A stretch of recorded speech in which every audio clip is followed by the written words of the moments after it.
Welcome to Podcast One. We hope you'll support our sponsors who bring you these podcasts absolutely free and with limited interruptions. And of course, we appreciate you listening to this show, which will get started in just a second. Hi, you've reached the High Fashion Hotline. Hi, spiced apple cider is back, and so are the fall trends. My family needs new clothes to spice up our fall wardrobe. Spice up their style with new jeans from Old Navy. Old Navy? Yep, right now, all jeans from Distress to Stretch are on sale from $15 for adults, $10 for kids. Plus, get up to 50% off store-wide. All jeans on sale and up to 50% off store-wide? That's right. All your family's favorite jeans are on sale now at Old Navy and OldNavy.com. We can fall for that. High Fashion, Old Navy. Valid 9/14 and 9/20. Excludes in-store clearance. All right, the Steve Austin Show Unleashed is sponsored in part this week by FanDuel. Football is back, which means FanDuel is back. FanDuel is fantasy football for everyday fans. There are new contests starting every week. There's something for everyone at FanDuel. Lots of contests to choose from, starting at just $1. Just pick a contest, choose your team, and watch your score in real time. Over 2.5 million players have won a cash prize playing fantasy sports on FanDuel. Sign up today. Just go to FanDuel.com, click the Join Now button, and use my code AUSTIN. Don't get left out this NFL season. Try FanDuel for free with no deposit required. Visit FanDuel.com to claim your free contest and play for a share of $10,000. Just sign up using my promo code AUSTIN. That's FanDuel.com, promo code AUSTIN. Void where prohibited. The following program is a PodcastOne.com production. He started in a small town in Texas. Worked his ass off to become one of the most famous wrestlers of all time. We're going to take care of business tonight, and that's the bottom line. And now he's dominating the world of on-demand audio. And he's doing it for the working man. This is a damn good outlet for me to spew the bullshit off my brain. Yeah! This is Steve Austin Unleashed.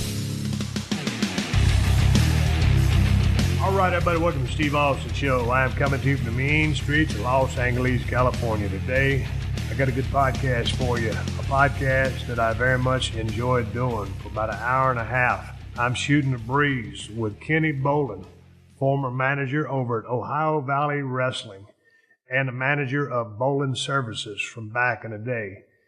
God damn it, Kenny's a lifelong wrestling fan, a diehard Jerry Lawler fan.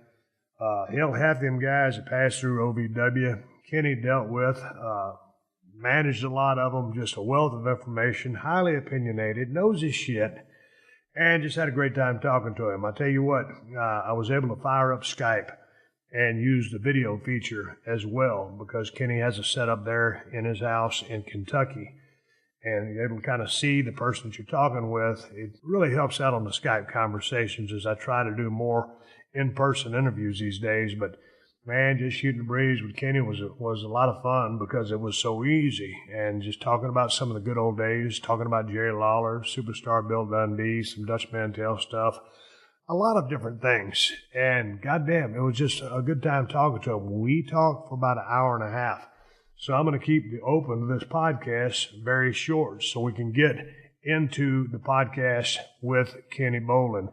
And I'll have Kenny on again. We're going to talk a little bit about Walking Dead.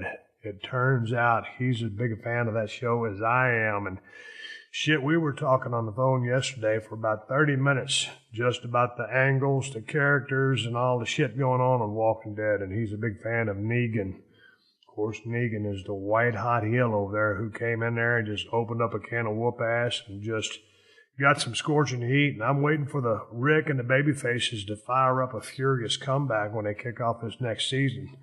But holy smoke, that guy's on fire. You talk about a heel. That guy is awesome. Anyway, enough about that. We'll talk about that on a future podcast once we kick off that next season. The Starmaker, Kenny Bolin, is coming up. But first, big ups to TrueCar. When you're looking to buy a car, it's important that you're getting real pricing on actual inventory. Often enough, this is not the case as people configure cars online, only later to find out they are not available. But with TrueCar, you get real pricing on actual inventory. This is not pricing from TrueCar, but from an actual dealer, and even more so, a local certified dealer of your choosing that is committed to offering you a competitive market price. TrueCar users are more likely to enjoy a faster buying process when they connect with TrueCar certified dealers. There are over 13,000 TrueCar certified dealers nationwide. When you're ready to buy, Visit TrueCar to enjoy a more confident car buying experience. Some features are not available in all states. Hello, this is Coach Jim Harbaugh with my esteemed colleague and co-host JT Rogan, and we're excited to announce our new podcast, Attack Each Day, the Harbaugh's podcast, that's coming to Podcast One. Each week we'll be talking to different members of the Harbaugh family, along with athletes, celebrities, and unique guests. On different episodes, we'll have my dad Jack, my brother John, my sister Joni, my wife Sarah, and even my kids from time to time. We'll have great guests each week, and we'll attack each podcast with an enthusiasm unknown to mankind. Sounds pretty good to me. So join us each Tuesday on Attack Each Day, the Harbaugh's podcast here on Podcast One. Also make sure to subscribe on podcastone.com, on the new Podcast One app, or at Apple Podcasts. And Coach, who's got it better than us? I know the answer to that, JT. Nobody. This is Steve Austin Unleashed. Holy smokes. I got Starmaker, Kenny Bolin on the other end of the line. I'm sitting there talking with him. Hell, I talked with him yesterday for about 30 minutes. We weren't even trying to talk about The Walking Dead, and I should have hit the record button because we damn near had a podcast. Kenny, how are you? I'm doing great. It's just a thrill and an honor to be here today, and I want to let you know that this has been a hell of a summer for me. This is kind of a bucket list of podcasts. Earlier this year, I did Chris Jericho's show, and that was a thrill. I did Dinner with the King with Jerry the King Lawler. I also did, let me make sure I get this right here, Ringside Podcast with Daniel and Jeremy right here in Louisville, Kentucky. I did their show. That just got me 4 dinners. And now with you. So this is the bucket list of my podcast dreams. This is a thrill for me, Steve. God damn it, Kenny, we're scraping the bottom of that bucket if you're down here finally on my show. Hey, how'd you hook up with Chris Jericho? Did you know him from days gone by? Did he ever come through OVW or what? Well, I knew him from his first days here. If you'll remember, when Jim Cornette was running Smoky Mountain Wrestling, Jericho and Storm got their American starts down there as the Thrill Seekers. And knew Jericho from there a little bit. You know, I didn't interact with him a whole lot because I was just more or less a part-time announcer with Jimmy at that time and a little bit of backstage stuff. But and got to know a lot of the guys down there. And then, of course, he helped us out here at OVW a few times. He came through, and I think he wrestled Nick Dinsmore. Had a real good match at the Louisville Gardens. You know about the Louisville Gardens. You put in many, many appearances there. God dang, Louisville was Tuesday, every Tuesday, because Monday was Memphis, Tuesday Louisville, Wednesday Evansville, Thursday Spot Show, get on the bus, drive to Dallas for Friday, get back on the bus, drive to Memphis for Saturday, and then Saturday night, you work TV there in Memphis, and then you get on the bus, go pick up your car from the Spot Show, work the Fairgrounds, Nashville. Sunday, most likely had a day off, but you could be working as well, so you damn right. Hey, man, what was, real quickly about Jericho from way back in his formative years? Yeah. You know, the one thing that's always impressed me about Chris, first of all, the guy works his ass off. But the damn, he's got over in every territory that he's been in. And you've seen a lot of damn stuff over there, you know, where you grew up as far as wrestling business. Right. You know, what were your thoughts on Chris? Did you figure back then he would have as long and as successful of a run as he ended up having? I hope this don't sound like a backhanded slap in the face, but when I saw him at Smoky Mountain, I thought he was going to be a very entertaining tag team wrestler. And then when he went to WCW, and I didn't deem him as being extremely over there when he was the Lionheart, I believe that's what he was called, Chris Jericho. And then all of a sudden, he's coming to Raw, and that countdown clock hit, and they had that background music. And when he stepped out to go one-on-one with The Rock, he was a star. And did I ever dream that day was coming for him? No. I knew he would be around. I thought he'd be a great tag team wrestler. Never dreamed he could do a promo like that because he didn't do any of them in Smoky Mountain like that. And my God, no, he's one of them that blew me away. I had success for him, but not to the level that he obtained, and still had. I remember seeing him down there in WCW. Hell, I can't guess. I'd gone on to WWF at the time. I can't even remember. But I remember watching Chris on WCW TV. I guess I was in New York. But I just see that long-haired guy, good-looking guy, good work. He always built his matches up, always put the walls of Jericho in there or whatever it's called back in the day. He just knew he was just real scrappy And you got to get up real early in the morning if you want to try to outwork Chris Jericho. I think that was probably instilled in him, by his father, who was, I think, a really well-known hockey player. But, man, Chris was a hustler. And I remember, watching that guy, and, he wasn't the biggest guy in the world, but just that hair, the way he carried himself, he always carried himself like a star. He acted like a star. He had the attitude of a star. And then when he came into New York, when they came out with that entrance for him, and he started lighting the mic up, and, all these years that I've known Chris now, and we've always kind of traveled in different circles, but a lot of times before the shows were starting, it'd be me, him, and Bubba Ray, guys, rock and roll guys, sitting there talking music trivia, because Chris knows everything about everything. Does do that. Yeah, and so we're back there talking music, but of course I got to know Chris pretty damn well. But, that guy, he jumped off the page at me when he was down there, and when he finally got to New York, and he just started setting that place on fire. And I'll tell you what, and one thing that I think, I'll say this just as a teaching tool for some of the guys over there at NXT or whatever, man, Chris wasn't the biggest guy in the world to come through any federation that he was ever in. But, man, the guy always had, the balls to strike up a relationship, with whoever was in charge and go in there and voice his opinions, his ideas, and, get his shit in from a creative standpoint. Chris was very hands-on, and he took the bull by the horns and the tiger by the tail. And I think that was a big part of his success, was him not resting back or laying back waiting for things to happen. He was going to go, and he could, end up getting a little bit of heat on himself to a degree, but that's been, I think everybody that tries to push forward for themselves, and probably I did as well, because I was a hands-on type guy. But I've got to give that guy a lot of credit for taking the bull by the horns and taking control of his destiny at a very young age, and just having the balls to go out there. And, guy could work his ass off. He could do everything in the world. He could work any kind of style you wanted.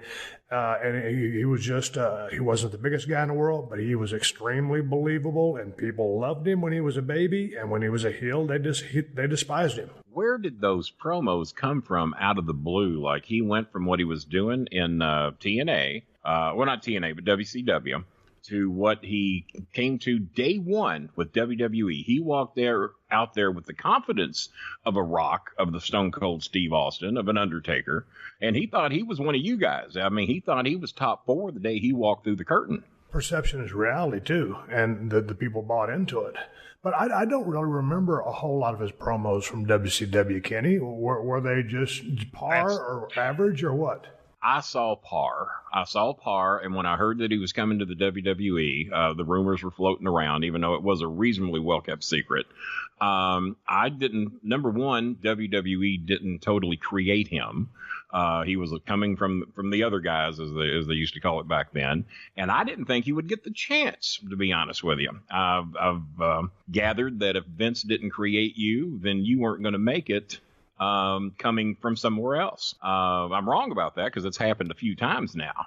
And like CM Punk, when he came from basically ROH, I didn't think he would get the opportunity to do what he did. I thought he was talented. I thought there were he would have days of shining moments, but never did I dream he would get over to the level that he got, because I didn't think he'd get a chance to do it. Hey, man, what were your thoughts? God dang, we're all over the place, just shooting the breeze. And Chris Jericho, on a final note on him, he just wrapped up, another tour with those guys, and I know he's out with Fozzy, his rock and roll band. He'll probably come back and work a few angles here or there. Maybe he'll work a Mania. I don't know what he's going to do. I try to stay in touch with Chris every now and then, but I mean, man, that guy, as soon as they want him in the Hall of Fame, he's going in the Hall of Fame.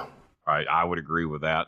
One other thing I want to say about Chris Jericho, and I know this will probably strike with your heart as well, I'm extremely thankful for you for a couple of reasons, and that is definitely for getting Rico Constantino an opportunity in the WWE. A lot of people know this, but Rico had been cut.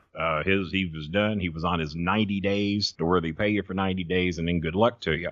You come down and worked with us at, I believe it was Christmas Chaos. It got canceled once due to snow. Came back, did it again, sold it out again. And you worked with Rico, and myself was in the ring. I got to buy you beer that night, so that was pretty cool. And the only beer I ever drank in my life was this man right here, Stone Cold Steve Austin.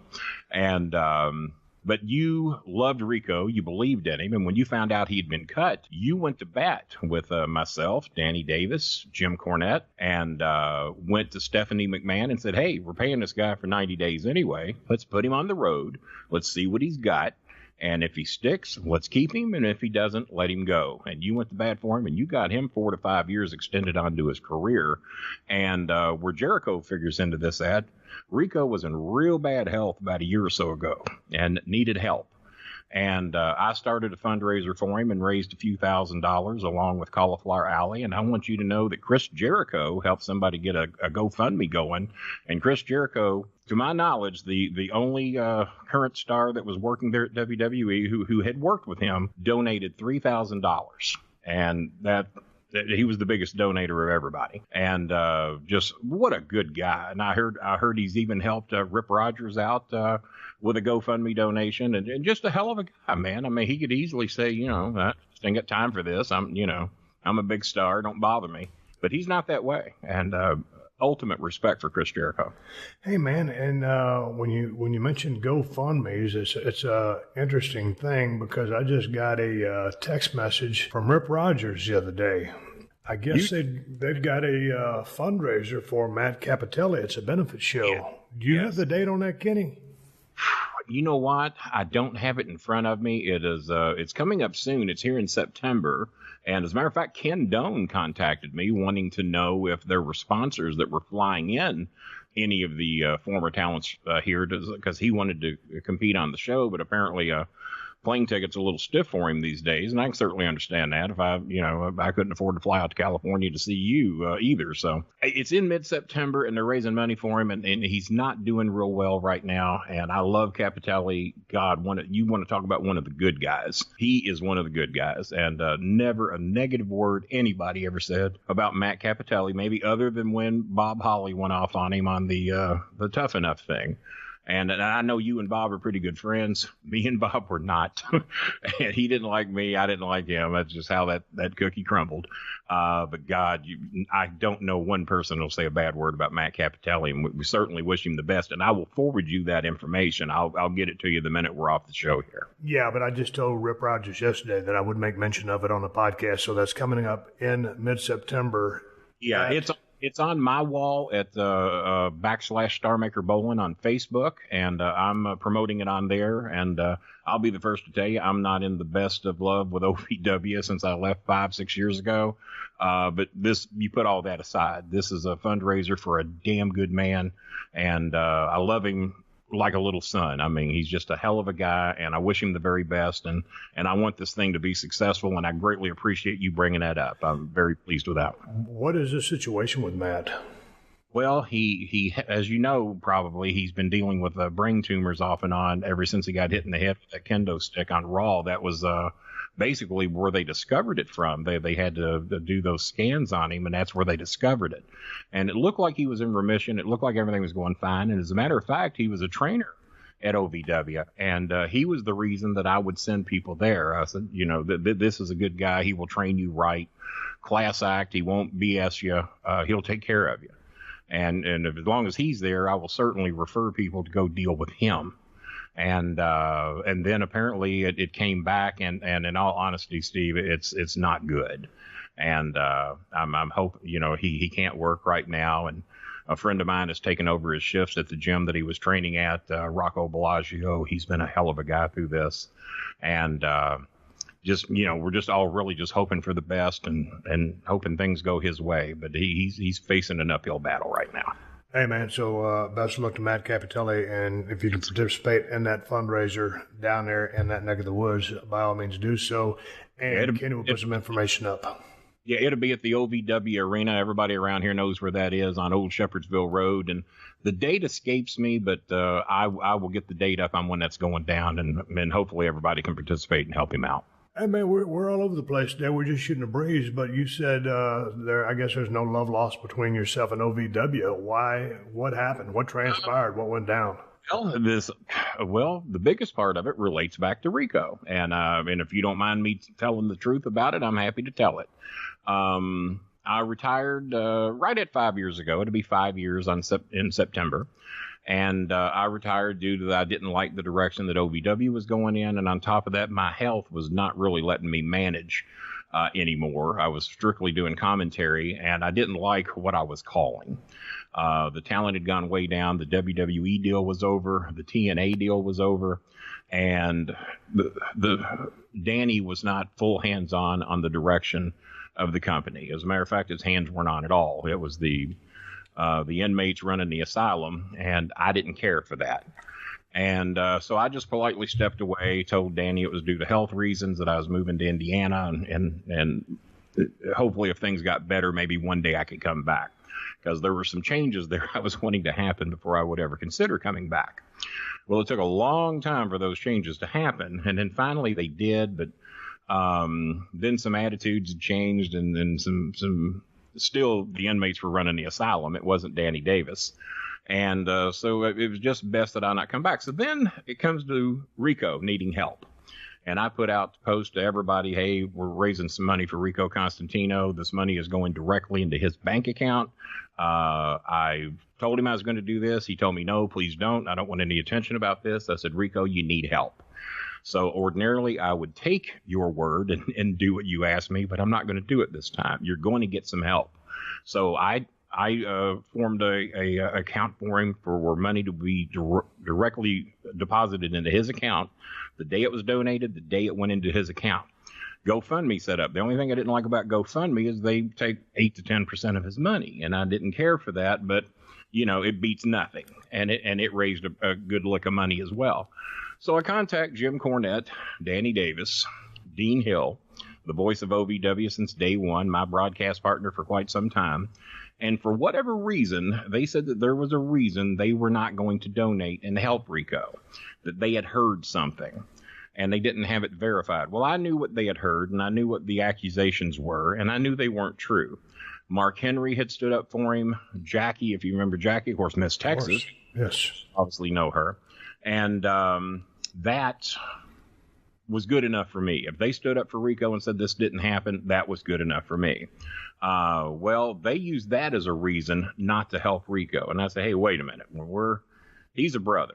I mean, he's part of the family. And regardless what he did, whether he did or didn't do it, he's a dying man right now, and he needs our help. And I'm not going to accept, well, we heard this and we're not going to help. We're not asking for much. We're asking for those of us that are capable to donate $100. Chris Jericho's already donated $3,000. Chris Jericho was by his side and worked with him.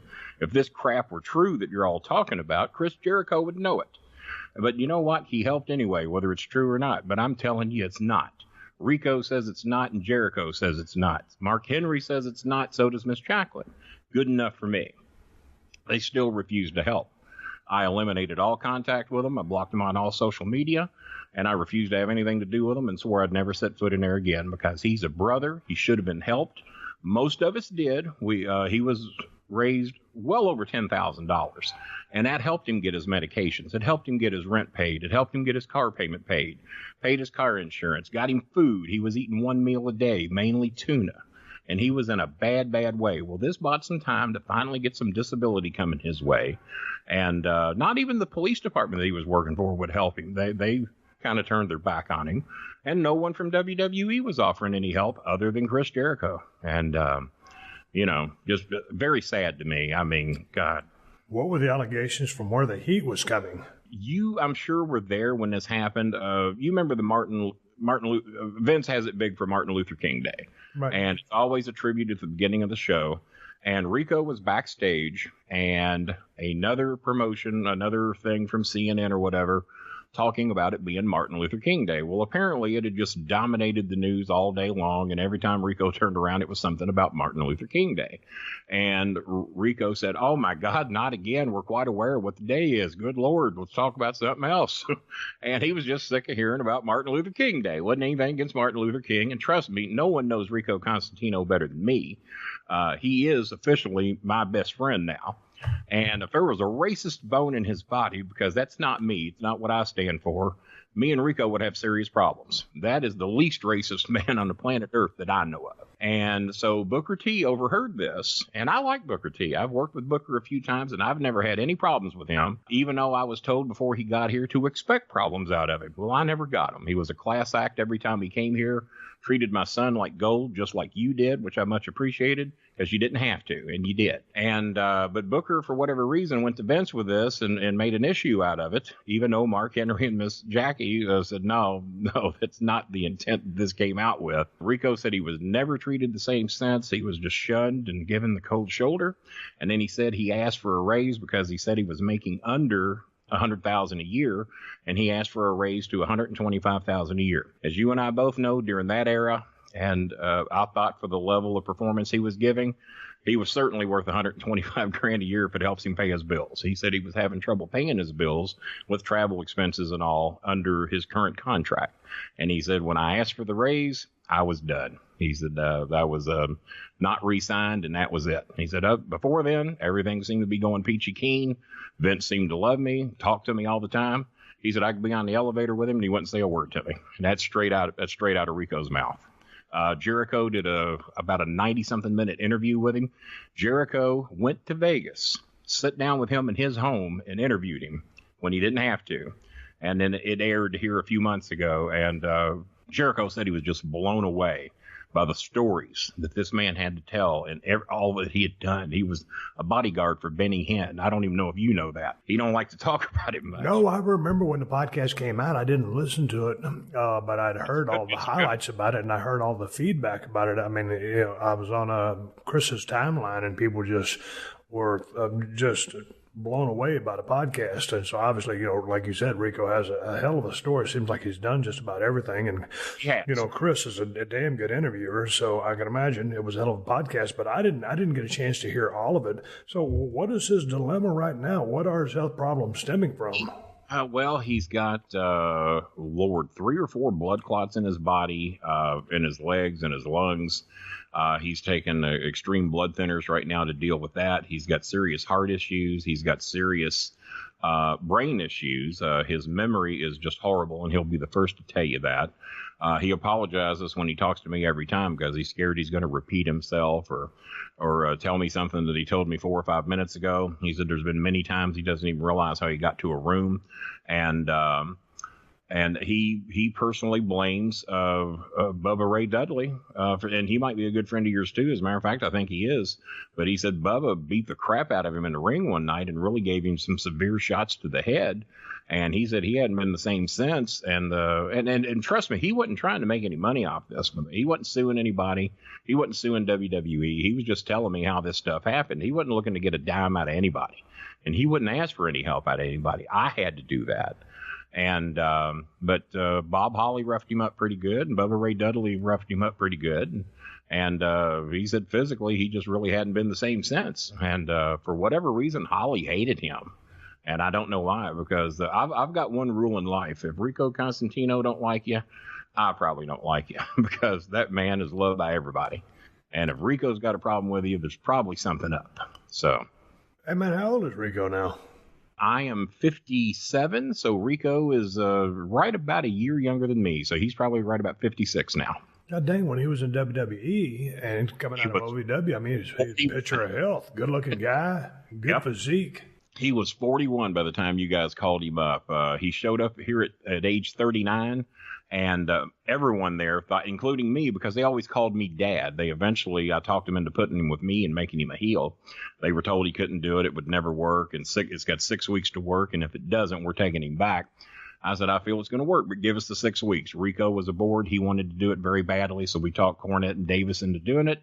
And boy, did it ever work. And that's how we ended up with John Cena with us. As a matter of fact, you might know Vince wasn't too into John Cena. He didn't get him. He even put that on Cena's My Life DVD that I don't get it. I never did get it. I didn't think he had what it took. And the first time we ever heard him said, well, he's not going to need much wrestling ability. His promo is going to carry him through. And he gets criticized a lot for that. And it's one of his criticisms is that he doesn't know a whole lot of moves and he don't know a whole lot of wrestling. Well, he's certainly got a lot of mileage out of not knowing how to wrestle. Another person who did that, I'm sure you know very well, a man called Hulk Hogan. He took the ass drop to a whole new level. And now I heard he had the ability to do it. I heard he had some awesome matches in Japan. But we didn't see a whole lot of that over here at WWE. He didn't have to. Yeah, but Cena can actually work his ass off. I mean, as long as he's in there with another guy that can really go. I mean, Cena, hell, he's got more moves than I had. He sells his ass off. I mean, I tell you what, I've watched Cena for the last 10 years, 11, however long it's been now. And I saw that kid, when I first met him, when he was the prototype. Wasn't that his gimmick? Yeah, when he first came into WWE, I might have met him done OVW. I don't remember. I just remember him coming up to WWE. He's a good-looking kid, good body. I don't know about the gimmick, but I mean, just something about him. He'll turn your head when he comes through. Oh yeah. And then all of a sudden he started kind of doing the rap thing, and then he evolved that into what he's evolved into now. And man, that kid has been lights up. But man, I mean, if I look back at the length of his run versus mine was short. It got dropped on my head and had to ride off into the sunset. But if you want to chalk up or just keep score or tally up high level, like 4 or 5 star matches, going on the Meltzer scale. I mean, hell, he's had 5 times as many as I had. So I mean, that kid can actually work his ass off. He doesn't get a lot of credit sometimes in that part of the business. But I mean, hey man, the kid is an absolute superstar, and he's been carrying that company on his shoulders for the last 10 years, and that's the bottom line. I mean, unless you can tell me different. How do you feel about half the crowd just absolutely adores him, and mainly the girls, and the other half mainly doesn't, mainly the men? And he really seems to split an arena, and it doesn't matter what market he goes into. It's not the smart marks on the East Coast, as they like to call them. The South does him the same way now. The South used to not be so much into that, from Nashville, Tennessee on down, maybe even Louisville on down, because he was from here. He was raised here. He was bred here as far as our fans are concerned. They don't know anything about Rick Bassman and him being a robot and the prototype out west. They don't know much about that. As far as they're concerned, he was made and created right here. I'll make him my claim to fame, even though I don't think he cares much for it. But Bolin Services have really had a good role at putting people in the WWE. All the other managers in OVW, I think, sent 1 or 2 combined. That was Batista. That was sent by Sin, Jimmy's wife. And I sent 54. And I think that was because we got a lot of attention on the shows. I rode with all my guys and went up and down the roads with them. We talked about promos and angles that we could do and what'll get us over with some heat and what can we do within the realms of what we have to work with to get the most. The record speaks for itself. If 54 people went up on my watch and 1 went up on Sin's, there's a reason for that. And then people got to where they were begging to be in some Bolin Services. Even Orlando Jordan, he was in Bolin Services one day and he got called up the next. Now, I probably can't take much credit for that one, but I did. Yeah, but speaking of the way John splits a crowd, whether they, John Cena, what do they say? Cena sucks. Let's go Cena. Cena sucks. Let's go Cena. Cena sucks. That's true. I mean, man, as long as they're talking, right? Yeah, but it is 100% respect, and I think some of the people that do the Cena sucks saying, "Hey, man, they're just looking for somebody else," or it's almost like a rib, because dude, when Cena goes to the ring, he can be working with a guy, because not everybody on that card is as high as him. Now, you talk about your AJ Styles, your world-class workers. Yeah, that guy can work his ass off, but is he on that level of overness that Cena is? No. On the level of work, he blows almost everybody in the world away. But my son will agree with you on that. He loves Styles. When Cena goes to the ring, and when he's in the ring, that place, that arena lights up. I don't care whether it's a 15, 20,000 or an 80,000 seater for a Mania type thing.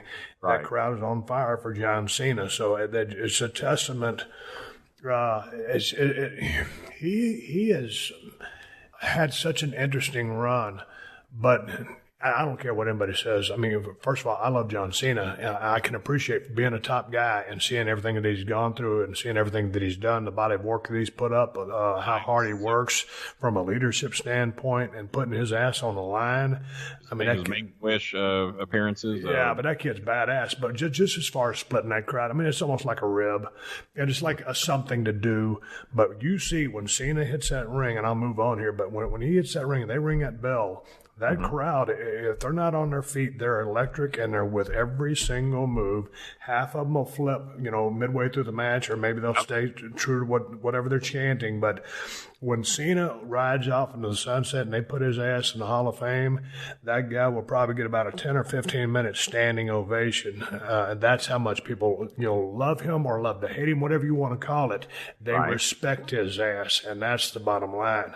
Well, do you remember when they tried to make you a full-blown heel? And the crowd was not going to let it happen. And I was one of those that didn't want it either. I am not normally a fan of baby faces at all. But for whatever reason, how you were doing it, your intro music, and the way you did it, you didn't give a shit if people cheered for you or not. You won me up. You're one of the few, I guess, technically baby faces I ever cared for. I always rooted for the heels. That's why I fell in love with what Jerry Lawler did. And you saw him in his heyday with that. And if you'll notice, Kurt Angle still gets the same thing to this day. Right. His intro, everybody tells him he sucks, and he loves it. But they meant it as a compliment just because that was the thing to do back when he was a heel, and it just became the thing to do. Let's go back. Let's talk a little bit about old Lawler. I want to talk about are you a Superstar Bill Dundee fan? I know a lot about him. Okay. I was a Lawler fan, but we can talk about Dundee, sure. Yeah, I mean, first of all, I'm a huge Jerry Lawler fan. We can talk about his run and why it was successful. Absolutely. He was absolutely one of the best talkers in the history of the business, because it'll be funny these days. You'll see someone on a thread or something online say, "Oh man, here's the 5 best talkers of all time," and of course, Lawler's name is never mentioned. Hey man, if you go back and you were there when he's doing those interviews with Lance Russell, and Lance Russell could talk to a deaf mute and actually interview him and answer for him and get that guy over. But when Lawler was there, he would just tell his story. And I mean, he was just a supreme talker. So I think these days, a lot of the modern fans just think of pure trash talk. No, man, We're talking about threading stories together. And that's what Jerry specialized in. And we'll get to his work. Take a quick pause for the calls. Take another sponsor that makes this podcast possible. And that's ZipRecruiter. Check it out. Are you hiring? Are you having trouble trying to find the best candidates? Because that in itself can be tough. With ZipRecruiter, you can post your job to 100-plus job sites with just one click. Their powerful technology efficiently matches the right people to your job. In fact, over 80% of jobs posted on ZipRecruiter get a qualified candidate in just 24 hours. Simply screen, rate, and manage candidates all in one place with ZipRecruiter's easy-to-use dashboard. Find out today why ZipRecruiter has been used by businesses of all sizes to find the most qualified job candidates with immediate results. For the listeners of the Steve Austin Show Unleashed, you can post jobs on ZipRecruiter for free. That's right, free. Just go to ZipRecruiter.com/Steve to check out the service. Again, that's ZipRecruiter.com/Steve to try ZipRecruiter for free. I'm coming right back with the Star Maker, Kenny Bolin. We, the entertainment-loving people, demand the best unlimited wireless plan ever from AT&T. I thought I raised you better than to make demands like that. You know what? We want even more than that. We want AT&T to give us unlimited entertainment. What else do you want, a flying car? Well, maybe HBO included in our plan. How about a unicorn? And we want to watch all our favorite shows without paying overages. Good luck with that. And we want all of this, plus we want to save $25 on our monthly DirecTV bill. But you can save me $25? Well, yeah. I'm proud of you, son. Only AT&T offers you unlimited data with HBO included and never pay overages. Visit your local AT&T store and get AT&T Unlimited Plus, our best wireless deal on unlimited data. Plus, save $25 per month on DirecTV. It's entertainment your way. After 22 gigabytes of data usage, AT&T may slow speeds. Plan includes Stream Saver and videos will stream in standard definition unless you turn it off. $25 DirecTV savings requires AT&T Unlimited Plus. Credits start within 3 bills. Service prices subject to change. Other usage, speed, fees, charges, and restrictions apply. See att.com/unlimited for details. Hey, my name is James Petrogallo. I'm Jimmy Wisman. Please join us every single Tuesday for Crime in Sports. So fun. You like sports? You don't have to. Let's just set up a contest and find out what an idiot did wrong. What do you say? I'm in. We're going to do that each and every week. We take an athlete, we break him down, we make fun of everything he's ever done. Yeah. But in order to do that, we have to build up and tell you all about their career and get you to what, James? To grace. And then watch them fall from grace, Who as they doesn't like inevitably do. Join us. Big criminals, small criminals, sports you've never heard of. Doesn't matter. It's the crime. It's the comedy. It's such a good time. Join us every Tuesday for Crime in Sports. You can join us every Tuesday at podcast1.com, the Podcast One app, or subscribe on all Apple products. Find us every Tuesday and laugh at people. This is Steve Austin, Unleashed. All right, I'm back with Kenny Bolin, Starmaker. Right before we left off, I mentioned Jerry Lawler and I mentioned superstar Bill Dundee. All of a sudden, there was a smirk. I'm sitting there looking at Kenny Bolin. He's in, where you at, Louisville, Kentucky? Yes, Louisville, Kentucky. Cherokee Road, about 1.9 miles from the Louisville Garden. I am in Los Angeles, California, and I said superstar Bill Dundee, and I said, well, I know of him, but you didn't say you was a fan. Here's the thing. I learned so much when I first broke in Dallas, Texas, 89, was in that damn wrestling school for 5 months, 1 day a week with 30 other people. Time in the ring was very minimal. I had my first match. That was about the time when Jared had bought the territory from Fritz Von Erich. What year was this? It was 89-90. Oh, you didn't even see the good Jerry Lawler. No. Well, I did on video. Okay. Well, So anyway, I'm green as grass, and, I go up to Jarrett, and, I'm working on her freight dock on Friday nights and Saturday mornings. The heels are coming into territory, and I'm a white meat baby face, long blonde hair, kind of jacked up. And those heels are beating the shit out of me. And so, I say to Jerry, this is this is the hands-on, which I was talking with Chris Jericho earlier in the podcast.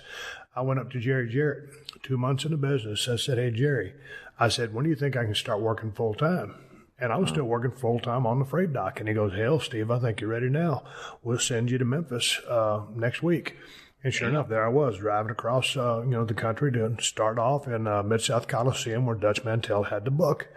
And so, Dutch had the book for a while, and then Lawler got it back. But anyway, so I would be in the ring with Superstar, and I'd be in the ring with Lawler when Lawler had the book. So when I was with Superstar, it was a real interesting education process because, Kenny, when you first break into business and you're 6'2", 255, jacked up and long blonde hair, you're working with a Superstar, and he's 5'7", about 200. You just think you're just going to just thrash him, maybe he'll get something in and you'll do the finish. Well, I had a come to Jesus meeting with the Superstar. That's the toughest 5'7" guy I've ever been in the ring with because he was the man. He was the veteran. He called the match. He was the boss. He taught me right from wrong, and I was greener than shit.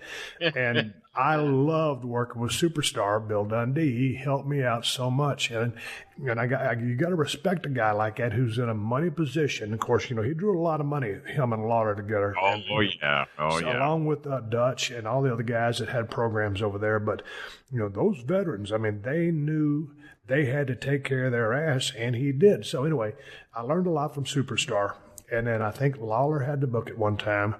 And he booked 3 matches with a young Steve Austin. And we worked Memphis, Louisville, and Evansville. And I'll never forget that first night. And, of course, I'm the biggest Lawler fan alive along with you. Oh, my. Okay. So I don't know anything about Lawler. And this is when, you basically called every single thing in the ring other than the finish. And that might change. So I'm out there walking. Yeah, they ring the bell. We're out there walking and kind of, circling in a clockwise motion, counterclockwise, whatever it was. I'm in the middle of the ring with the king, Jerry Lawler, and he's already been in the business probably, 20, 25 years. 72 was when he really cranked it out. Great worker. And he starts going into ventriloquist mode. And he's calling the first spot as we're circling. And all it is the tackle drop down hip toss after I grab a headlock. And octopus mode. I hadn't heard that before. Oh, man. I mean, we had him locked up yet. My limited matches I'd had in the ring, I'm used to a collar and elbow tie-up, and that's when we start talking. Well, Lawler, that's just the way he did things. I mean, he'd call from a headlock or any position that you were in, but that was the first time, as green as I was, that anybody had called something in that fashion. Now, compound that, Kenny, with the fact that I don't hear worth a shit. Mm-hmm. So, we talked about that. Yeah, he's giving me the ventriloquist. He's calling the spot, and I look at him and I go, and Kenny can see me on video, and I give him the ventriloquist, huh? And he calls the spot again. And I go, huh? And he calls the spot for the third time. I thought it was going to be one of those cases where one of the marks on the front row was going to say, God damn it, he said tackle, drop down, hip toss. Oh, did I ever see that happening? I got tears in my eyes. I'm like, huh? I love Jerry Lawler.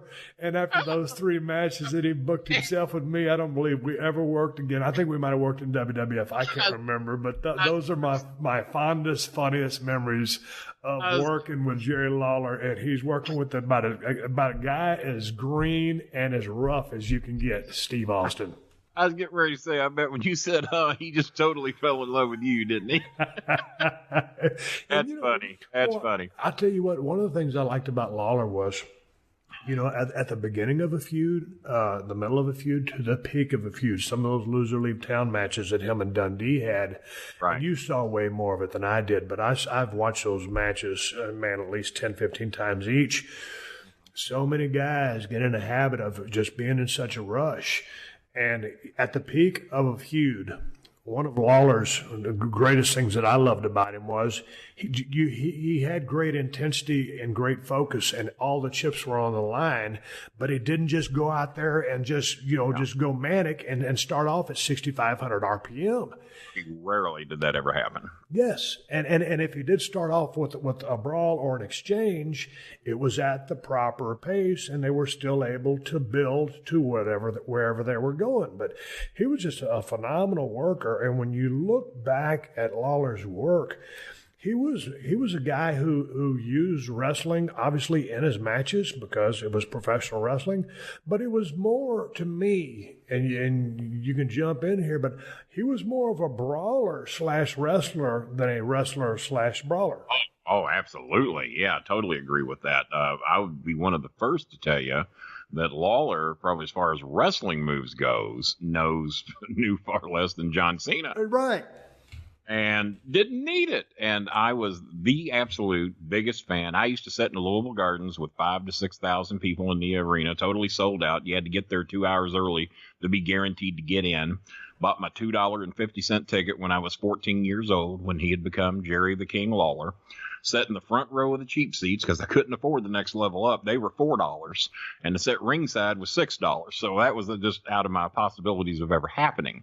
And then Jim Cornette and I were discussing. He says, I've noticed you're the only Jerry Lawler fan in here. He says, every fan in here wants to beat the crap out of you because you like Jerry Lawler. My mom has saw you, and she doesn't think you're safe up there. She, being as I take pictures during the matches, Mom thinks that you should sit down here with us in my seat.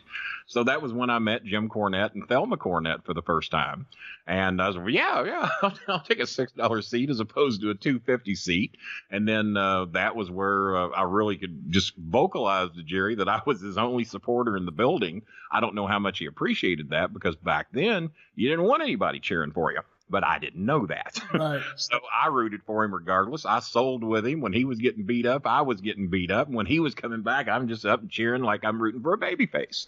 Because to me, he was my babyface. I rooted for Jerry Lawler. And then eventually I got to meet him. Jimmy Hart arranged, he noticed I was the only one rooting for Jerry Lawler. And finally in 1970, late 74, Jimmy Hart, who would used to travel up to Louisville with, because this is before he was managing Jerry. He took me backstage to meet him once, and Christine Jarrett wasn't real happy about that Jimmy Hart had brought a fan backstage to meet Jerry Lawler when he was a heel. And so we had to assure her that the secret was safe, and I would reveal nothing, that I'm just a fan and just thrilled to meet him. And then Jerry and I formed a great friendship and have been dear friends with him probably since late 74, knowing that I was his first and only and biggest fan in Louisville, Kentucky. What was it about the heels? Or did you like all the heels, or was it just Lawler because he was so entertaining?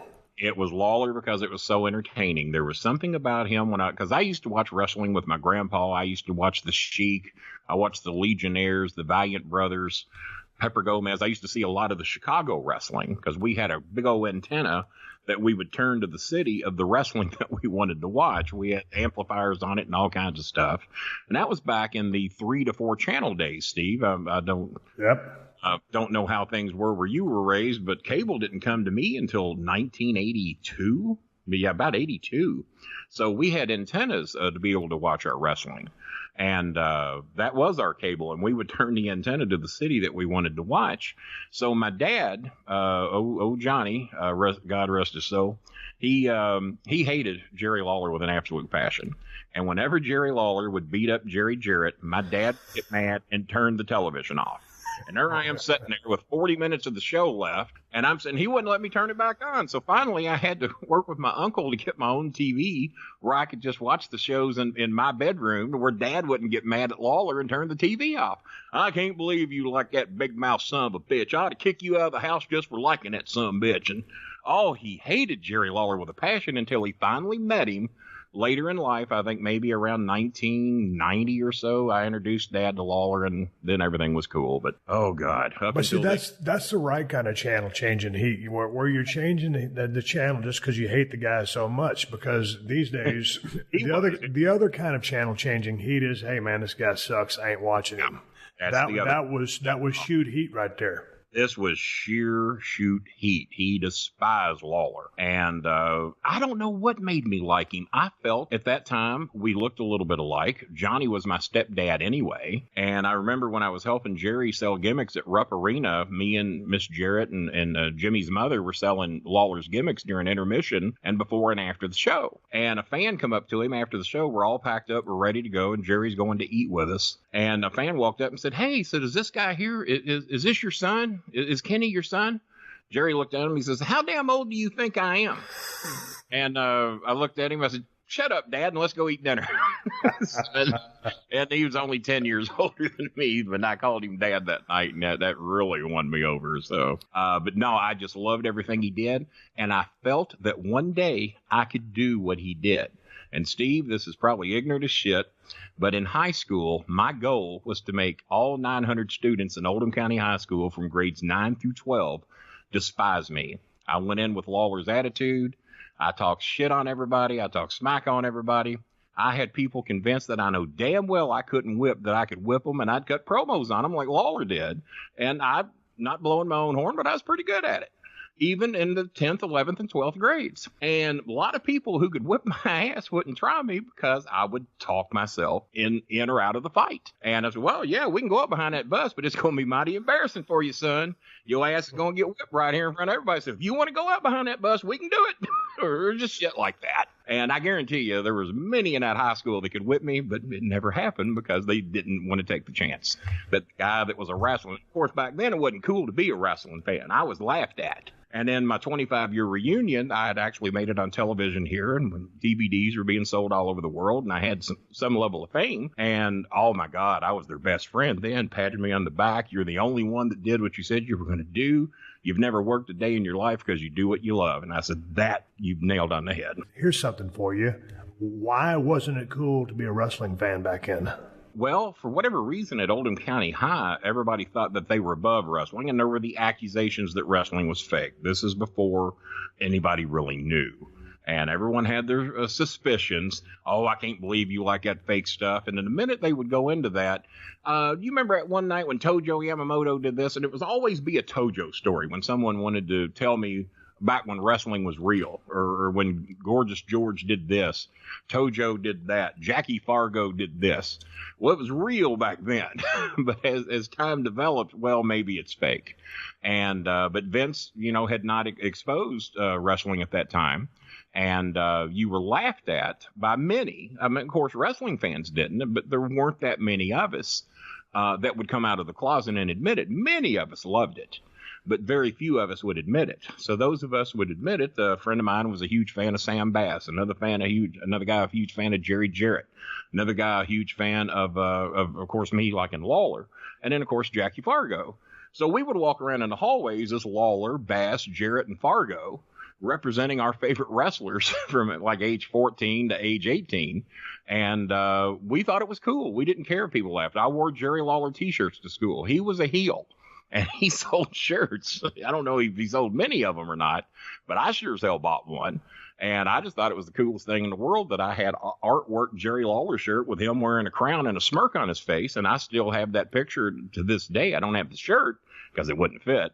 But I do have the artwork, and I was just so proud to be a Lawler fan. I couldn't believe that everybody wasn't a Jerry Lawler fan. Well, I thought that, going back to my school days, I started watching wrestling when I was 7 or 8 years old, and, our antenna was pointed towards Houston. We got Houston wrestling from Paul Bosch. What city did you live in? That was when we moved to Edna from Victoria, which is where I would say I would from later on in my WWF days. Right. But I'd be down there, started watching wrestling at 7 or 8 years of age, and all through high school, junior high, high school. Nobody ever talked to me about wrestling because I don't think really any of the other kids were into it. So it wasn't like it was really uncool to be a pro wrestling fan, but nobody else was a fan. So I guess it was something I kept to myself because no one ever really talked about it.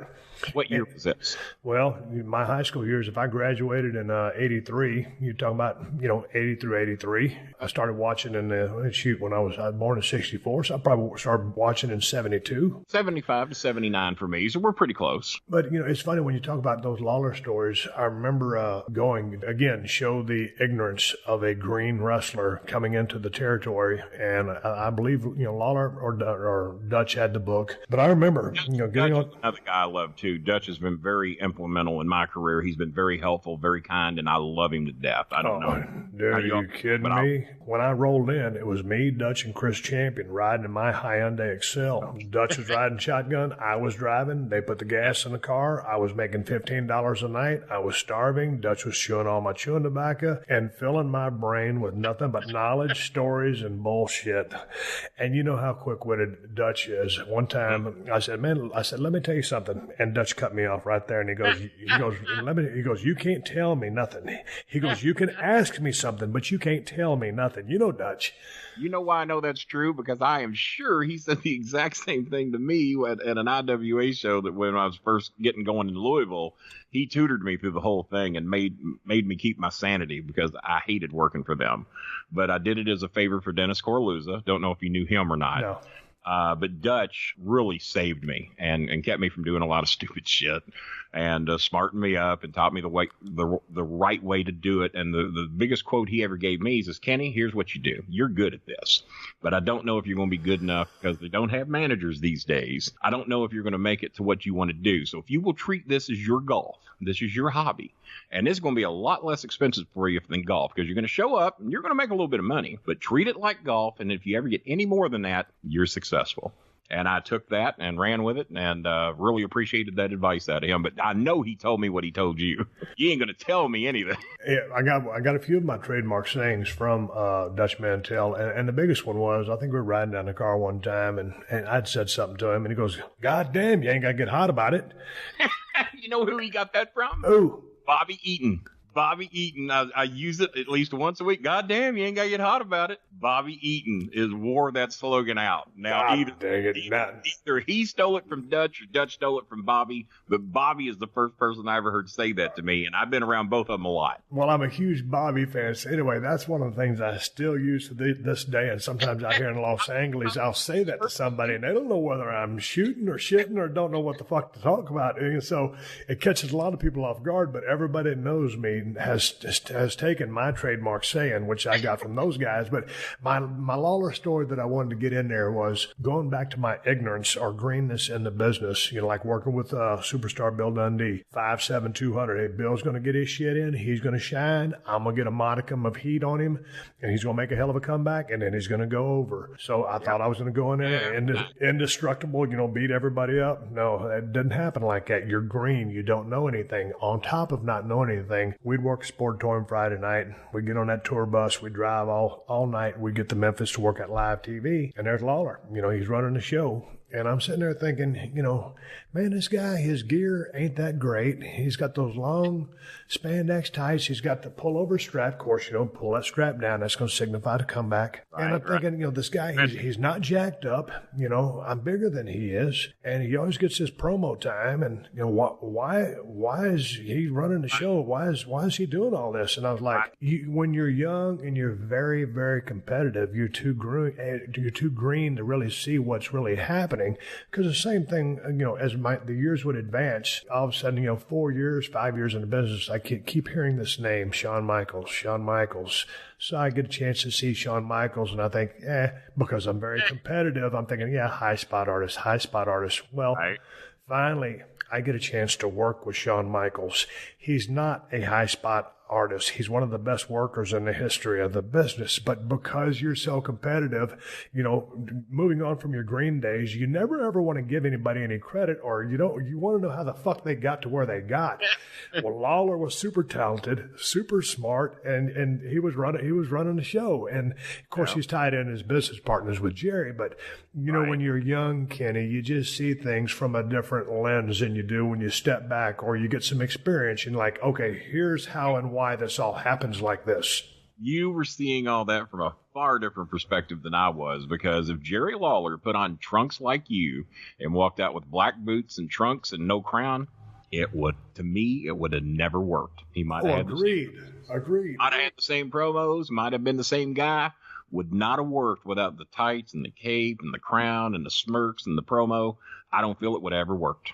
No, I don't think it would have either. And he was in the right place at the right time. And I don't say that's a be-all, end-all to anybody's success, because many people say, well, Austin was in the right place at the right time at the, whatever. A lot of places at a lot of times. At the end of the day, is just a total package, and someone either can pull it off and have the success or they can't. Some people say anybody could have done what Austin did if they'd have been put in the same situation, or anybody could have done what the Undertaker did because, it was just fact that was a cool gimmick. No, nobody could have done that fucking gimmick but Mark. Yeah. So each guy is specific to what they accomplished.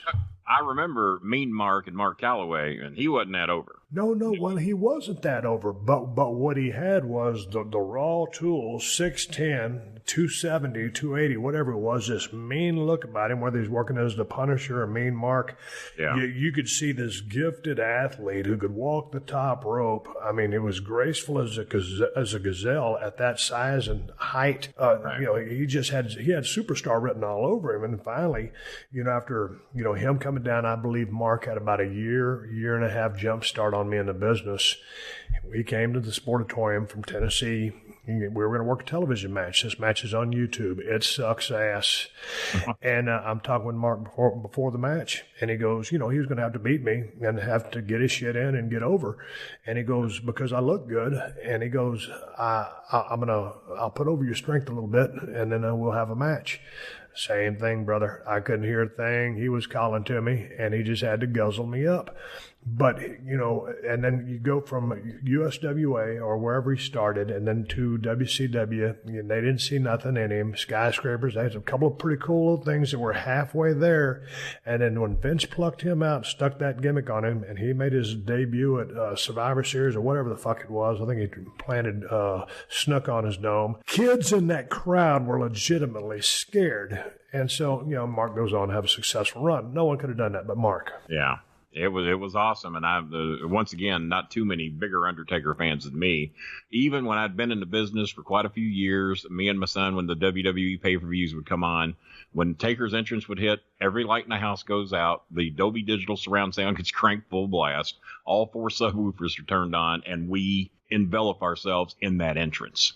And watching it on the big screen, and you're probably, oh, what a big Mark. Yeah, we all are to a degree. That's why we got in the business. But the Undertaker thing, and what I want to bring up one thing that you did. Me and my son loved it because we called it. William Regal. How good of friends are you with William Regal?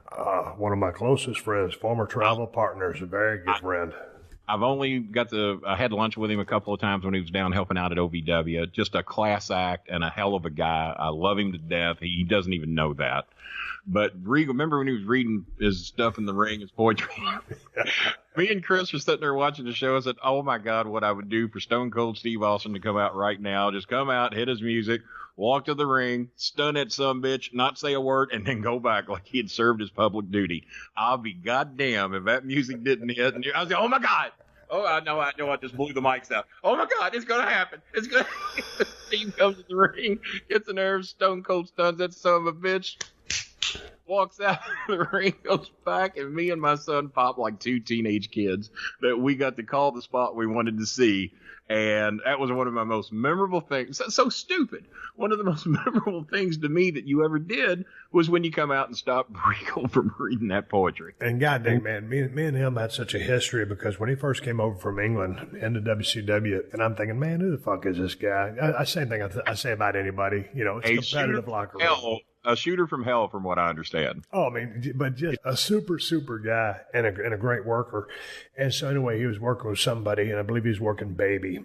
And goddamn, man, he would sell his ass off. He'd grab the top of his ear, and I was sitting there watching, you know, stage right or stage left or through behind some curtain, whatever it was. And I was thinking, I was doing a little bit of business, I think, at the time with Brian Pillman. And I was like, God damn, I said, this motherfucker's good. So after the match, I went over there and, you know, introduced myself to him properly. I said, hey, man, I said, my name's Steve Austin. I said, man, I just want to let you know that was an awesome match, man. I just love the way you sell. And, you know, Steve's been around the horn, you know, a few times and brought up, you know, he didn't come in the easy way. That's for damn sure. And he goes, yeah, that's what we do in it.